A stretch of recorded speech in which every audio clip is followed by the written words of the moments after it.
जो नेता भारत को पूरे वर्ल्ड में ऐसे लेवल पे लाया है कि आपका यूएस का जो प्रेसिडेंट है वो आपसे ऑटोग्राफ ले रहा है, तो हमें ऐसे ही प्रधानमंत्री चाहिए।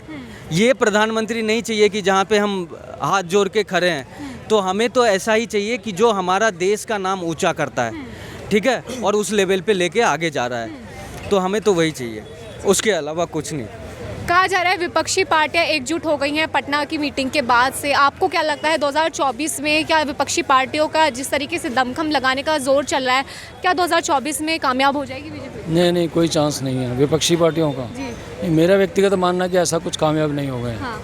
और अभी जैसे आपने जिक्र किया है कि देश पीछे कैसे चला गया, और अगर कोरोना काल को इस समय जोड़ दूं उस बात से, अगर साल डेढ़ साल में कोरोना काल रहा, कर्फ्यू लगा और सब कुछ रहा, ठीक है, लोगों को तकलीफ़ हुई है, लोगों को तकलीफ़ हुई, व्यक्तिगत प्रॉब्लम्स हुई हैं, लेकिन पूरे विश्व में ही प्रॉब्लम हुई है। अगर मोदी जी एडमिनिस्ट्रेटर हैं, एज ए प्रधानमंत्री अच्छे एडमिनिस्ट्रेटर हैं, अगर कोई और एडमिनिस्ट्रेटर होते तो हम सबका मानना है तो ये हाहाकार मच जाता और बहुत ज़्यादा बर्बादी हो जाती। और इतना भी लोग कह रहे हैं कि अगर देखो जी, यहाँ लोकल नेता को अगर पैसे देते वो 500-500 हज़ार करोड़ खा जाते मेडिसिन के नाम पे।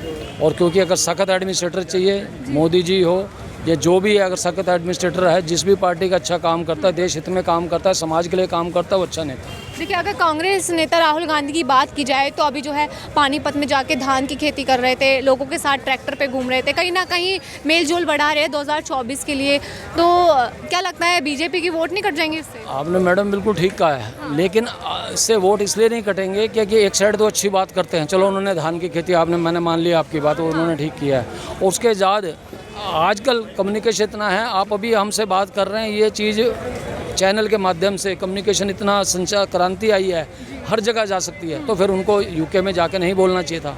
अपनी गरिमा वो खुद डाउन कर रहे हैं। अपनी गरिमा उन्होंने क्यों डाउन करी? अपने भारत देश को गाली देने की क्या आवश्यकता है? लोकतंत्र है ना, आप मुझसे फ्री होकर पूछ रहे हैं। कहते कि हमें बोलने की आज़ादी नहीं देते। नहीं, मैं अभी उन्हीं की बात नहीं कर रहा हूँ। एक आम जनता हम यहाँ पे खड़े हैं, एक सार्वजनिक स्थान पे खड़े हैं, हर आदमी प्रधानमंत्री को भी मैंने सुना है इतना कुछ बोल रहा था। ये लोकतंत्र नहीं है तो और क्या है? क्यों झूठ क्यों बोलते हैं हम? झूठ क्यों बोलेंगे हम? लोकतंत्र है ना। ये कैसे कह सकते हैं आप विदेश में, अमेरिका में या यूके में जाके कि जी हमारे भारत में लोकतंत्र नहीं है, किसी व्यक्ति विशेष को, किसी समुदाय को तंग किया जा रहा है? कौन तंग कर सकता है? कोई नहीं तंग कर सकता, कोई नहीं तंग कर सकता। झूठ नहीं तो आजकल झूठ नहीं चलता। पुराने ज़माने में झूठ चलता होगा जब संचार क्रांति नहीं थी, टाइम बार बार झूठ बोलो। आजकल कहाँ हो रहा है? तो लगातार बोलते हैं कि हिंदू मुस्लिम के नाम पे लड़वाते हैं भारतीय जनता पार्टी। ऐसा कुछ नहीं है, ऐसा कुछ नहीं है। हिंदू में कौन लड़ा रहा है? कौन लड़ा रहा है? अगर परिवार की बात करें, घर के अंदर भी अगर कोई बोल रहा है, अगर वही कहे जी, घर फादर कहे, घर का मुखिया को, उसके 2 बच्चे हैं, 3 बच्चे हैं, 4 बच्चे हैं, वो कहे जी मैं ही एडमिनिस्ट्रेटर हूँ, मैं डिक्टेटर बन जाऊँगा, नहीं बन सकता। वो बच्चे बगावत कर देंगे, ऐसा कुछ नहीं हो रहा। ये केवल नैरेटिव्स बनाए जा रहे हैं, भड़काया जा रहा है, उसमें देश पीछे जाएगा।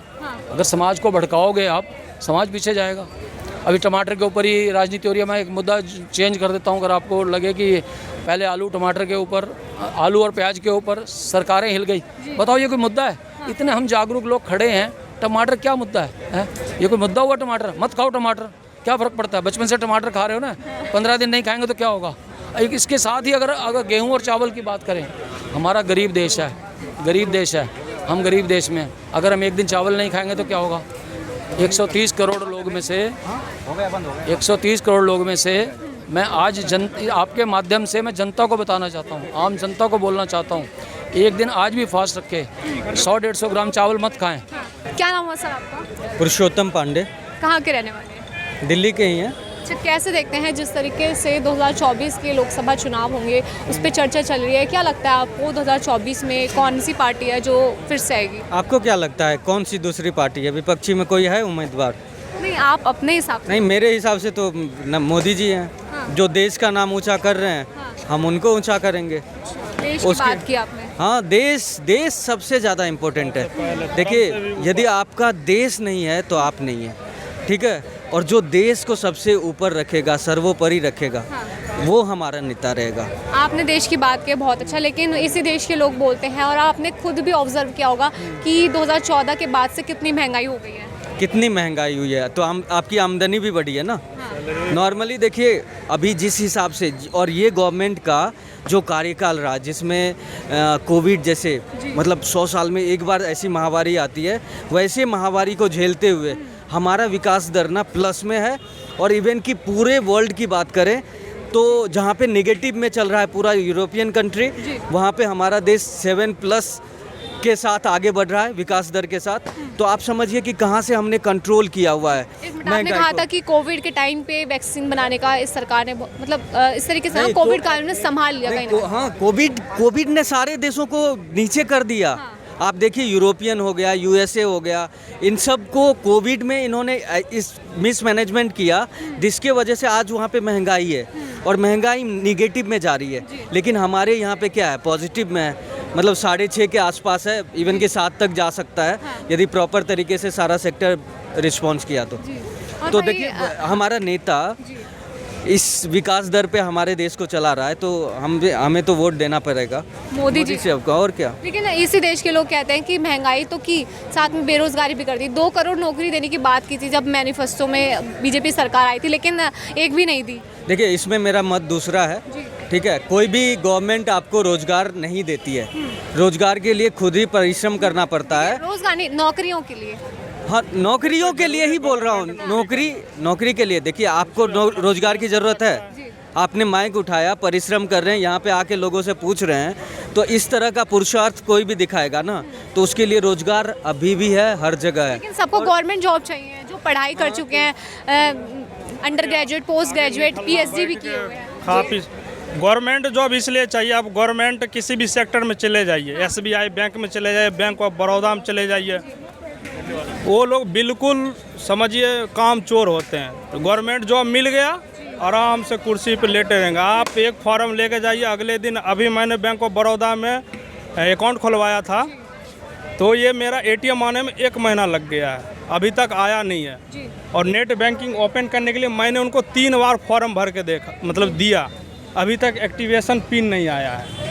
तो कहीं ना कहीं आप कह रहे हैं सरकारी काम लेट होते हैं। सरकारी काम लेट होता है। सरकार में जो भी सरकारी मुलाजिम मतलब क्या हुआ, वो अपना जमाई समझते हैं, अपने कार्यालय को वैसा ही ट्रीट करते हैं, वहाँ पे कोई काम तो करना नहीं है। तो इसमें मैं रोज़गार पे ये बोलना चाहूँगा कि देखिए आने वाला सदी जो है AI का होने वाला है और AI इतना पावरफुल है कि आपकी जो रिपीटेड काम है, इवन कि आप जो सोचते हैं उससे ज़्यादा फास्ट सोचेगा और आप सोच नहीं सकते, आप जो मतलब सोच नहीं सकते वो कर देगा। तो अभी के समय में आपको उस लेवल पे जाके अपना रोज़गार ढूंढना पड़ेगा, आपको ऐसा थिंकिंग डेवलप करना पड़ेगा कि आप किस तरह के AI बना सकते हैं। तो आप इस तरह के सोच के साथ आगे बढ़ें और उस हिसाब से आप देखेंगे तो रोज़गार जनरेट होगा। आप रोज़गार लेने वाला नहीं, रोज़गार जनरेट करने के हिसाब से सोचें तो आपके लिए सब चीज़ें होगी। आप देखिए ये भाई साहब है, ये पिछले 8 साल पहले आए थे और इनका यहाँ पे नॉर्मल एक एक्सपोर्ट में ये जॉब इन्होंने स्टार्ट किया था और अभी 7 सालों में इन्होंने सीखा और अब जाके ये खुद का ब्यूटी खोल चुके हैं और 4 लोगों को रोजगार दे रहे हैं। तो यार इस तरह की चीज़ें होनी चाहिए ना आने वाले समय में। सब्सक्राइबर है, अब देखिए यूट्यूब पे भी ये सिखा रहे हैं, 1,20,000 से ज़्यादा सब्सक्राइबर है और वहाँ पे फ्री ज्ञान दे रहे हैं। तो देखिए ज्ञान आपको हर जगह से मिल रहा है तो उसका फ़ायदा उठाइए और आने वाले समय में कमा सकता, कोई जरूरी नहीं गवर्नमेंट जॉब में ही, उसमें आप एक नौकर बन सकते हैं पढ़ लिख के। चलिए गवर्नमेंट जॉब की बात नहीं करते, तो हर चीज़ जो है प्राइवेटाइजेशन कर दी है, तो उससे कहीं ना कहीं देखिए मोदी सरकार अडानी अंबानी को जो है बेच रही है, लोगों का ये भी कहना है, वही विपक्ष भी यही बोलता है, लाल किला बेच दिया, रेलवे बेच दिया।